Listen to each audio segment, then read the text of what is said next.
Well, we're here today with Coach Mike Haupt, extraordinary basketball coach for many, many years.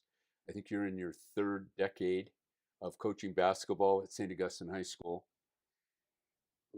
Mike, let's just start at the beginning. Uh, let's go back to your coaching college basketball, Right. and you make this move. And where I want you, I'll take you to where I want it to go. Are you So hypnotizing me right now? yeah, I'm trying to I'm get. taking you back. I'm taking yeah, yeah, I'm taking you back into this. Why did you do this? The first day I was wondering myself. You're right. um, how did it actually happen? Where this moment happened in your life that you're headed here and now you're headed here. It is an interesting story. I don't know how much time we have. As long as you want, Coach. um, I was at the University of San Diego. That's Okay. where I played and coached, and was coaching with a great man, Hank Egan, who shows up one day and says, "Mike, we're going for a walk." And at the college level, when your head coach says, "Come on, we're going for a walk," you think you're fired. Mhm. That wasn't the case. He had just been offered a job to go with the San Antonio Spurs. Greg Popovich, the legendary coach of the Spurs. Hank had coached at the Air Force Academy. So Hank took the job a month before the season started. So they were friends. Yes, longtime friends. Okay. Pop was the captain of his team. They coached together. So he went to the Spurs. So really, in essence, that year, then Randy Bennett took over, or we thought Randy was going to take over. The Was he on the school, staff? Randy and I were on the same staff. Randy's the coach at St. Mary's now. And Kyle Smith was on that staff, who's now the coach at Stanford. So pretty good group of guys. Mike Brown was with us, who's now the coach of the Kings. So I think I peaked my first job with all those guys. But But what an extraordinary experience for you unbelievable, to be able to learn from all these unbelievable. guys. Yes, Hall of Famers, probably all of them. Um, so when Brad Holland comes in, who was also a great man and great coach, the first year was a mess. It was us trying to help Brad understand our system. So the whole thing, we were the preseason favorites to win the league, and we went 12-16. So in the middle of that season, I get a call from Father Sanders, and he said, "I've talked to 6 people in this town who I trust, and 4 of the 6 gave me your name that you should be the next coach here at Saints." And so Father and I had a talk, and I agreed to come down and meet with him. And so I walked on campus, and I'm in a coat and tie, and looking for Father Sanders' office. I was lost. I didn't know where to go. Right. And I have 3 brothers, and I know my house with 4 boys. I have a sister too. I don't want to leave her out, but the guys I was wrestling Poor with, girl. yeah, she was the oldest, so she was in charge. Okay. But my brothers and I were wrestling all the time. Whatever, that's Mhm. just the way our house was. So I thought 700 boys at an all boys school. I wasn't a Catholic school kid. I'm Catholic, but I went to public school and then went to USD. So that was my experience. There's no chance that there's order in a Catholic high school. I didn't understand. I didn't know. So the first young man that I asked, "Hey, do you know where Father Sanders' office is?" And I thought he would just say, "Yeah, it's around the corner." Right. And he said, he knew I wasn't part of the school. And he said, "Yeah, it's over here. Let me walk you to his office." And I went, Hmm. there's something different about that. So he walks me to the office, and I had never met Father Sanders. I just talked to him on the phone.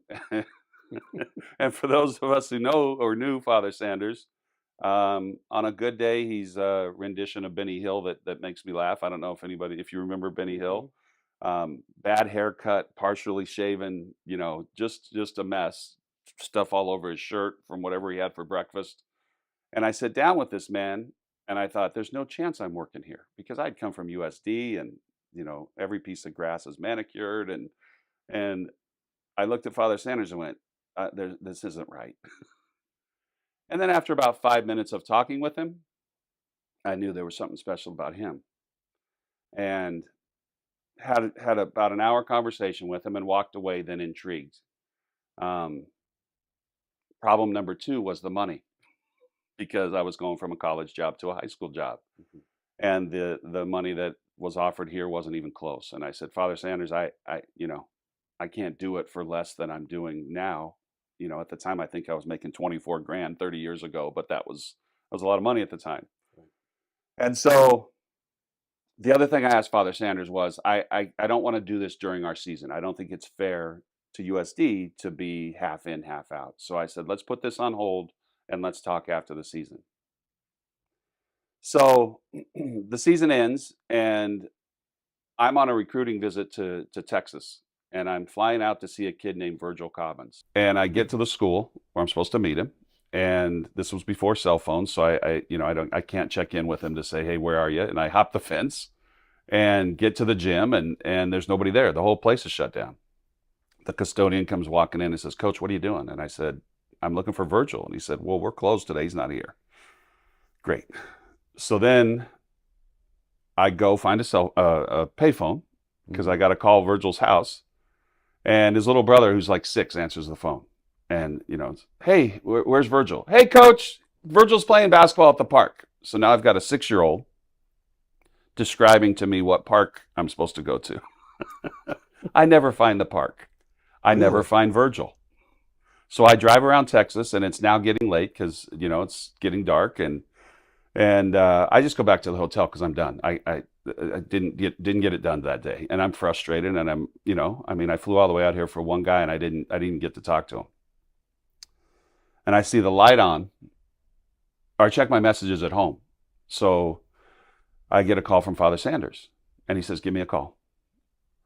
And I don't believe in coincidences. I believe there's a guide, and there's a higher power, I think, guiding everybody's lives, but if you pay attention. And I call Father Sanders, and he says, I got your money. Now what do you want to do? And I'm like, oh man, I didn't think I was going to have to make a decision. And now I have to make a decision. And my wife and I were in the process of, this is when we were still dating. So we were in the process of figuring out what we wanted to do with our lives. And at the college level, you're going to get fired at some point. And I had heard of the great history of Saints with, the guys that they had come through here in the history athletically, and how great a school it was. And all boys was attractive to me, not having to share the gym.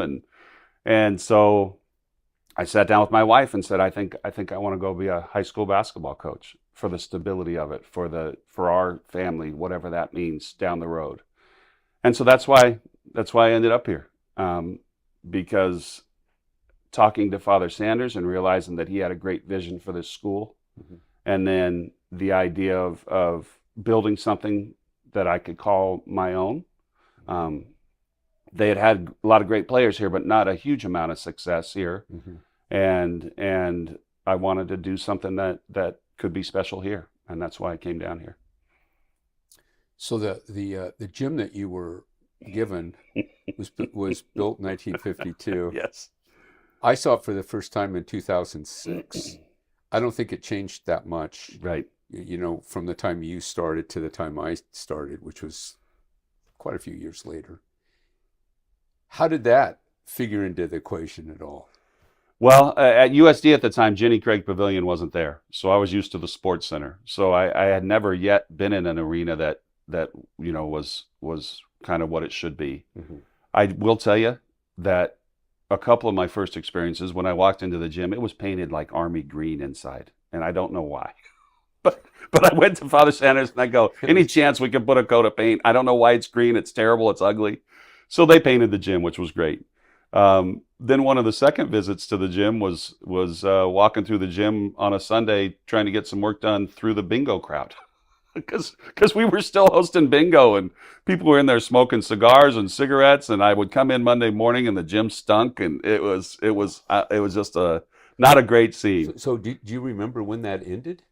It was probably 2 or 3 years after I got here. It wasn't long. You had to do it. We had to tolerate it for a while, yeah. Wow. But that was part of what kept the school afloat. I mean, that's the only way they could do it. When I went to Garces Memorial High School for 5 years, it was the same thing. We did bingo every Sunday. Yeah.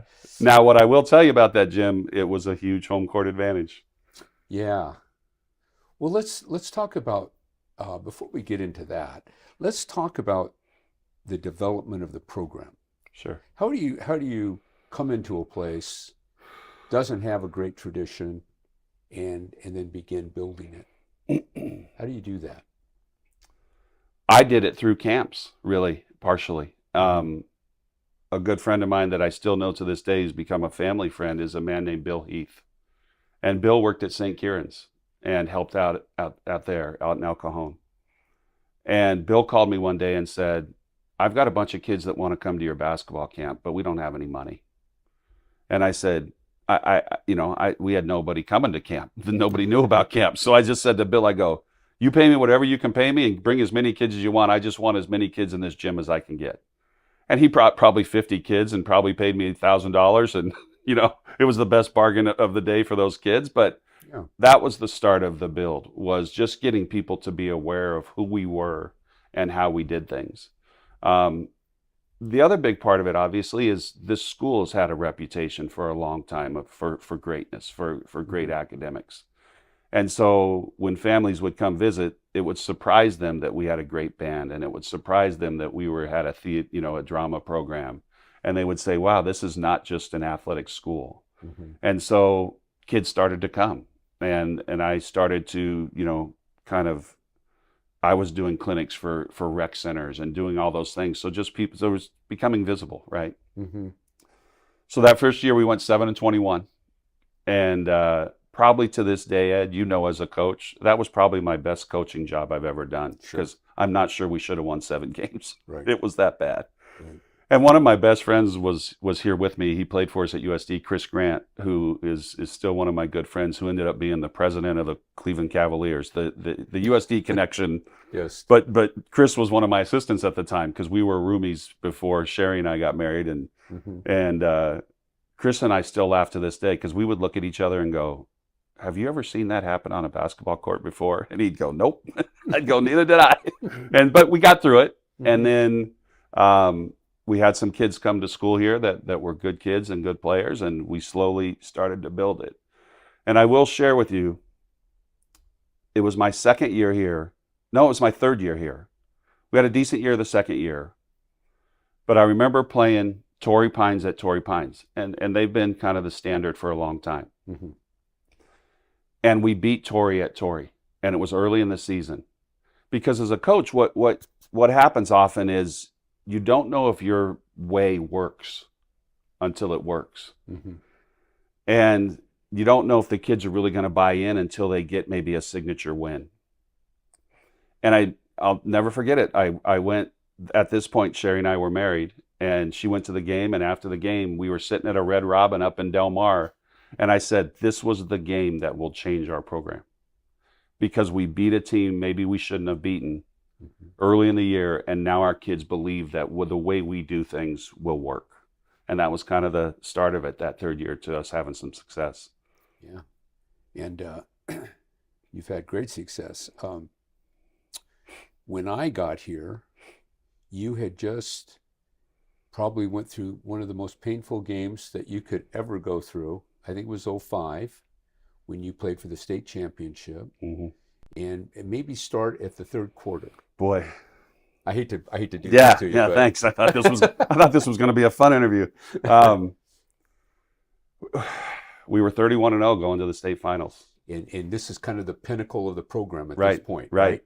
Like you're on top of the mountain. Yes. And we're playing a team, Santa Cruz, that has a legendary coach, and they're 35-1. So we're playing. This is a great game.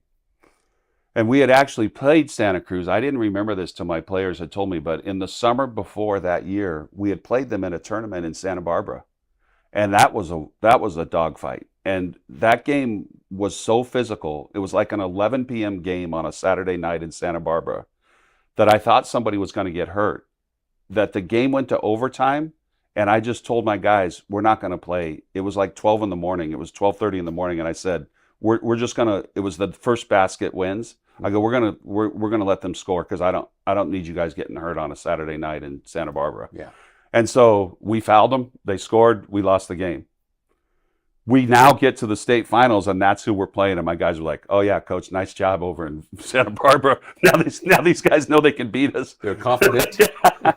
But we play this game, and we're up 9 with about 30 seconds left in the third quarter, and we're about to pull away and win this game. We had unbelievable second halves with that team that we had, because we just wore people out. We get a fast break layup.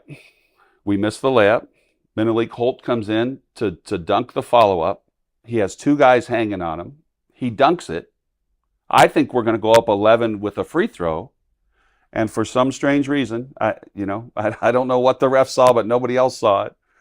He calls goaltending and a technical foul for hanging on the rim. So now, instead of being up 11 shooting a free throw, it's 9. They hit both free throws to take it to 7. And get the ball. They hit a 3 to go into the quarter. We're up 4. Wow. And I'm looking at my guys in the huddle. It was like we were behind. I was shaking them. I was like, we're still ahead by 4. Yeah. I never got them back. We lost the game by like 9, by 10. And it was all just a quick sequence of how, just the things didn't go our way. And we never recovered from that and ended up losing the game. So we finished a year that could have gone down in history as one of the best ever for California. And we finished 31-1. Oh, man. But I'd like to share something real quick about that season. Yeah. Andre Hardy was one of our guys who had a great year that year. And I'm kind of a traditionalist. I think one of the reasons we've had success is because I'm kind of an old school guy. And so if you have a wristband, you should wear it on your wrist. And I don't really like headbands or all the craziness that kids, and it's gotten worse. But Andre Hardy was wearing a wristband on his calf. And I noticed it like game 3. I didn't see it. And so I said to Andre before one of the games, I said, Andre, we don't wear wristbands on our calf, so take that thing off. And the guys know I'm superstitious, like very, very superstitious. And he goes, Coach, we're 2-0. We're on a wrist. Yeah. And he goes, how about this, Coach? I'll take it off the first game we lose. And I said, deal. So every game, Andre would look at me with this wristband on his calf and just start laughing because he knew I wouldn't make him take it off because we went 31-0. So there was no loss. But after that game, we were 31-1. And he takes the wristband off and gives me a hug. Yeah. Still at my office. Right. So That's awesome. Those are why do you coach? Mm-hmm. That's why you coach. That's why I coach. Right. The wins and losses come and go, but it's the relationships. Yeah, it is. So we have this old gym. We play. We didn't lose for the last 5 years in there. I know. Foothill Christian's the last one we play in there. Yeah. It's absolutely a madhouse. We turn away, I don't know how many people at the door. I don't even know if we had security. It was crazy. Yeah. And it was wall-to-wall people. And we get through that game with a win, and it's the last game. And we're going to go to this new gymnasium that you helped create. As did you. Well, but we made sure that Coach was well taken care of. We had all the advantages possible in this gym. What was it like for you to move from the old gym to the new gym? I know it's kind of an interesting thing that you guys did. I think in the very first game in 1952, we played Foothill. Grossmont, excuse me. And then we played Grossmont the very first game here. Yep. And we were able to find 2 guys that had played in the 52 game that we honored that day. And I was so, I guess, jacked up about this whole thing. I don't remember much about anything that night. Right. I remember Hal Rover kind of standing there wondering what he was supposed to do down there. He threw the tap. He threw the jump ball. Right. Yeah. I know. That's great. But what was that like? Like after significant number of years you being in that old gym, Mm-hmm. I'm sure it felt like home. Mm-hmm. It had that feel. Mm-hmm. When I got there, I looked up in the old gym and there was dust up in the rafters. And someone had thrown a basketball up there. And you could see a perfect basketball up there. And I thought, I could tell, the maintenance guys, you need to clean that. And then I thought, it's all part of the character. I thought, if I don't say anything, how long will it be before it gets clean? It never got clean. Well, you had to wipe off the asbestos too, so I'm sure that was part of it. So anyway, we get to this gym. Yeah. Tell me about your kind of feelings about that. first of all, to have Dave Pfeiffer, who was the designer and architect, Right. just his son was here, and so it was personal for Dave and his company, just to listen. He listened, um, and it's probably, I don't know what the statute or limitations are for trespassing, but I would sneak in while it was being built. And I never forget sneaking in one night, and it was concrete, Right. and it just had the frame, and I sat down in the middle where the STA is now,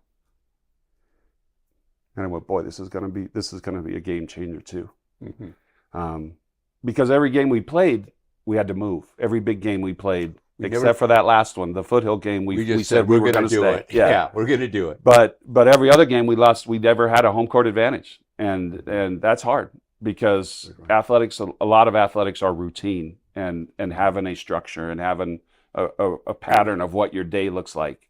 And every time we would play the biggest games of our season, that routine was upset.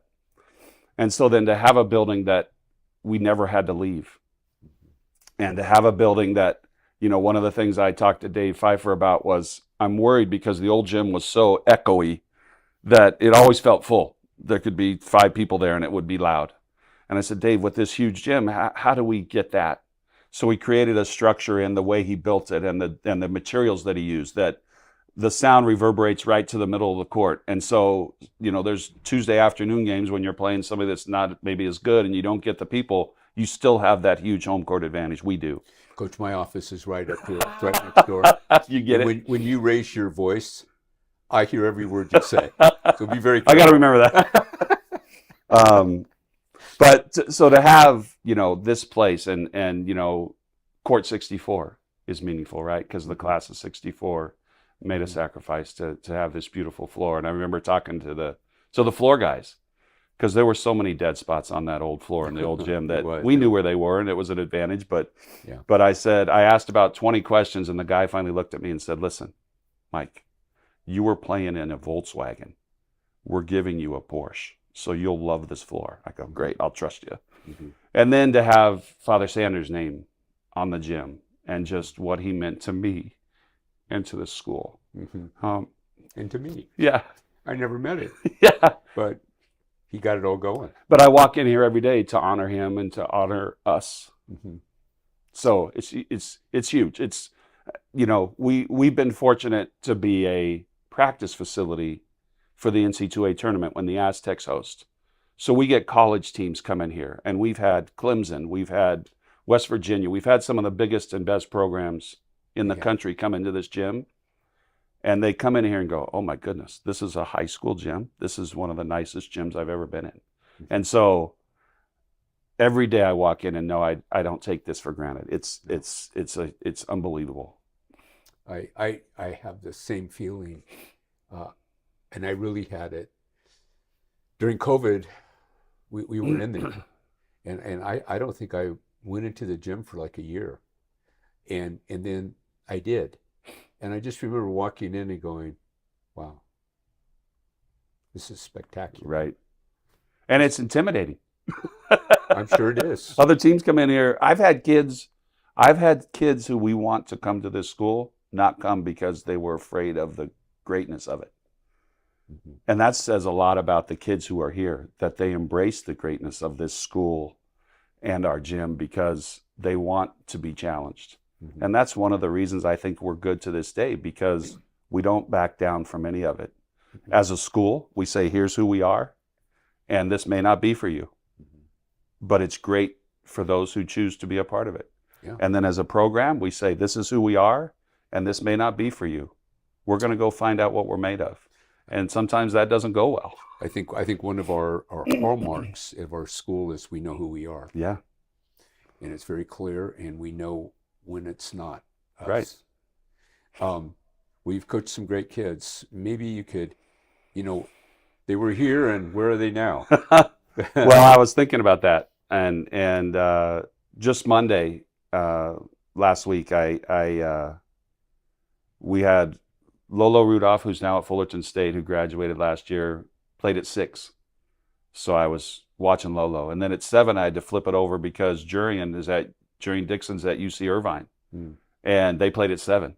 And so I'm flipping back now between Lolo and Jurian to see how they're doing. And then Chibuzo Abo, who is now at USC, played at 8. So on Monday night, Wow. my wife has what she wants to watch, and I go, not tonight. We got some basketball on tonight. Watch some Saints. Yeah. And then I was thinking about it. We currently have, from the last few years, we have 10 of our guys right now playing college basketball. Wake Forest and Point Loma Nazarene. We have 2 guys, Jaden and my son Luke, are there, who are national championship quality team. Trey Kell was at San Diego State. Brenton Lamar, right. Trey and Kell are both still playing professionally. Martin Tombe, who played at UCSD, is now working for the Indiana Pacers. He's their video coordinator. Declan Bretz, who went to Emerson and is now with Boston College as a graduate assistant basketball coach. So as much as I love that our guys have continued to play, it means just as much to me that our guys still love basketball, because that says a lot about what our program has done, that sometimes you can get burnt and they can get tired of it, or it's just too much. And I think our guys love the game and they continue to want to be a part of it. And I still have coaches on my staff. Sean Diamond is my freshman coach, and he played here. Yeah. So my wife is one of your biggest fans. And this morning in the Los Angeles Times, there was a photo of Chibuzo. Okay. And she just wrote, "Fight on," to me. She's in Austin visiting her grandchild. And I thought, wow, Chibuzo. Yeah. Pretty big stage. Yeah. And the beauty of it is, I texted all 3 of those guys because I knew they were playing. And he texted me back at 1 a.m, which I got to talk to him about because I was sound asleep. But, I worry that what's going on. And it was this, "Hey, coach, I'll get in touch with you this week. We got to talk. I love you." Right. And that's part of it is how connected. Anybody that comes to the games knows your relationships with those boys are extremely, extreme friendship. Yeah. I'm fortunate. We all are. This is a blessing beyond blessings. Yeah. We come in friendship here. We work in friendship. We make friends with all these kids, these boys, and they go on to do great things and just make us proud. And they come back and make us prouder. Yeah, right? For sure. What they do with their lives, it's phenomenal. Tell us a little bit about your team this year. Well, for those people who follow us, they know we've had a pretty special group that have gone through here the last 4 or 5 years with Jurian and Darius and Lolo and Jaden, and those guys are gone. And so now we're kind of on to a new group, and I'm excited. We have a great leadership in our seniors, and Manny Cortez and Johnny Stone and Tanner Kamenchik, who have all come through our program. Jaden Bales is a kind of our super junior, and Lincoln Grogan, who came in at the beginning of this year, and then our sophomore group in Anthony Etheridge and Drew Parker. We've got guys that haven't done it at the level that the other guys did, but now's their time. And because of their leadership of the guys who left, they're ready. And I see it. We everybody thinks we're going to have this dip. And what I really love about our guys is they were willing. Jaden Bales hardly played as a freshman. He's one of the best players in San Diego, and he couldn't get on the court because our team was so good. And the way the world works these days is that means a kid would transfer with the college transfer portal, and that all trickles down to us. And so kids don't have patience, and they don't, I don't want to say all of them because our kids have, but the trend in society is to not have patience and to work for what you want. And our guys learn sacrifice here because we don't really have a star. It's about the group. Yeah, it's about us. And I will never compromise any of that for chemistry. I think we have talented guys. I don't think we're always the best team. Excuse me. I don't think we always have the best players. But we're the best. The best team. I get it. And we, when we played West Ranch, that state playoff game here, that was kind of the culmination of what this facility does for us and the fans and having a home game. I mean, we shouldn't have won that game. But we did because we're connected as a school and as a team and as a community. And we were down late, and it didn't matter because our guys believe we're going to win every game we play because we've done well and have that. Well, You I know. think the last 5 minutes of that game, that other team was never more tired than they were that night. Those guys' tongues were hanging Yeah. out, and you guys were stealing the ball and Yeah. making layups. We couldn't make a shot for the first 28 No, minute, but we no. didn't miss one And the then last Pit four. was Yeah, unreal. yeah. They were sensational. But I'm excited about this team. You know, Good. again, I schedule tough. We're going to play Coronado from Las Vegas early in the year, and they're a top 20 team in the country usually. Mhm. We'll go to the Nike Extravaganza as a Nike program. That's always a good thing for us Where's to that do played? in modern day Santa Ana. Oh, okay. And then we'll go So to the you just get Tartini. one game One there. game there, yeah. Right. And people ask me why I do it. I think we're 1-10 in those games up there, but I like knowing what we're made of. Mhm. And nobody remembers that game in March. No. And we handle it well as a staff and help our guys learn. And our guys like the challenge. They're already talking about we're going to play Corona Centennial, who's one of the top teams in the state. We're playing them You there. beat them before. Yes, we have in their gym. In their gym. But then we go to the Tart Classic and we'll play some of the great teams in Vegas. And last year, I really thought we could go 0-4 last year when we went there, and we were 3-1. Mhm. So I don't know. I don't know what we'll do yet, but I like our group and I'm excited about it. We have a couple of great freshmen coming in, and we have a young man, Gustavo Tellez, that you're going to know about. Big Gus. 6'10", yes. And he's really 6'10", so I'm excited about his future. And Kai Blue is a new freshman. We've had Kai Brown, now we have Kai Blue. I'm not sure what that's about, but and then Luciano Fiorentini. For those of you who know basketball, he's a Manu Ginobili type. So I like our freshman group. That's great. That is really great. Yeah. Exciting. Well, I'm just so honored to have had this conversation with you. I really appreciate all that you do for the school, Mike. I know that it's just not the basketball program that you're interested in. Sure. You're all over the place, and you're kind of, in a big way, one of the big faces of St. Augustine High Well, thank School. you. And Is that something about my head? Because I got a big you're head. just a big guy. You're just a big guy, And like that Tommy boy? yeah, I have a little head. a small little head. No, I appreciate it, Ed. No, This place means the world to me. This is where I grew up and where my family has grown up, and we can't do it without help.